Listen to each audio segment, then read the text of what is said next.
ময়মনসিংহের ঈশ্বরগঞ্জ উপজেলার রাজীবপুর ইউনিয়নের একটি আলোচিত গ্রাম উমানাথপুর। মাত্র 25 শতক জমির উপর গড়ে ওঠা এই গ্রামটির স্থায়ী জনসংখ্যা ছিল মাত্র 4 জন, আর এতেই দীর্ঘদিন ধরে কৌতূহলের কেন্দ্রে ছিল জায়গাটি। অবশেষে গ্রামটি বিক্রি হয়ে গেল 15 লাখ টাকায়।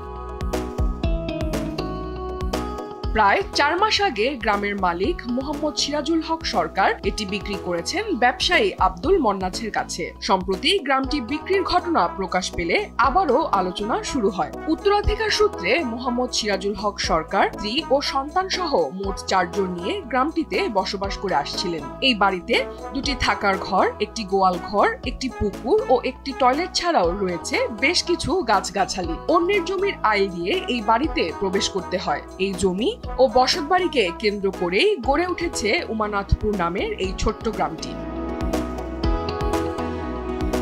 সিরাজুল হক সরকার তার স্ত্রী, ছেলে শরীফুল আলম এবং মেয়ে ফাহিমা নাসরিন সুমিকে নিয়ে দীর্ঘ সময় ধরে বসবাস করছিলেন এই গ্রামে, কিন্তু নিরাপত্তাহীনতা এবং ভবিষ্যতের অনিশ্চয়তা থেকে মুক্তি পেতেই শেষমেশ গ্রাম বিক্রির সিদ্ধান্ত নেন তিনি। এখন তিনি পৈতৃক জমিতে একটি টিনের ঘর তুলে বসবাস করছেন।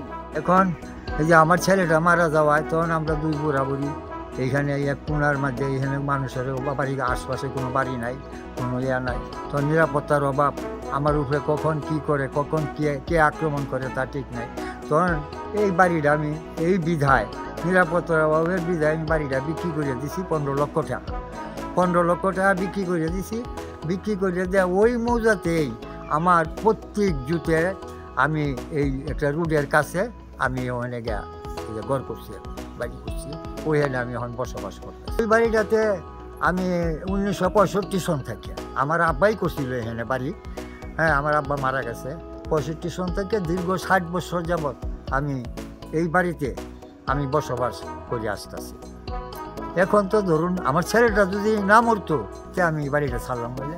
এখন আমি একাকার হয়ে গেছি, দুর্বল, নিরাপত্তার অভাব। আমার নিরাপত্তার অভাবের ধরুন আমি এই যে আমার প্রত্যেক জুতেই এই মৌজাতেই আমি এই যে রাস্তার ধারে আরেকটা বাড়ির পাশে গিয়া আমি এই যে বাড়ি করছি। উমানাথপুর গ্রামের ইতিহাস বেশ পুরনো। 1916 সালে ব্রিটিশ আমলে তৎকালীন জমিদার উমানাথ চৌধুরীর নাম অনুসারে গ্রামটির নামকরণ হয়। তখন গ্রামটিতে কোনো বসতি ছিল না। অনেক পরে 1965 সালে পাকিস্তান শাসনামলে সিরাজুল হকের বাবা রমজান আলী প্রথম বাড়ি নির্মাণ করেন এখানে। রমজান আলীর মৃত্যুর পর উত্তরাধিকার সূত্রে এখানে বসবাস করে আসছিলেন সত্তরোর্ধ্ব সিরাজুল হক সরকার। আমার স্বামী বাড়িটা কিনছি। আমরা এই বাড়ি যে এক গ্রাম একটা বাড়ি, এটা আগে আমরাও জানতাম না। ইদারিং এই লার ফুলাডা মরিয়া হারিয়া বাড়িটা বিক্রি দিব, এই শুনি যেন একটা বাড়ি একটা গ্রাম। ইদারিং মেলা লোকজন আগে বাড়িটা দেখবার লাগে।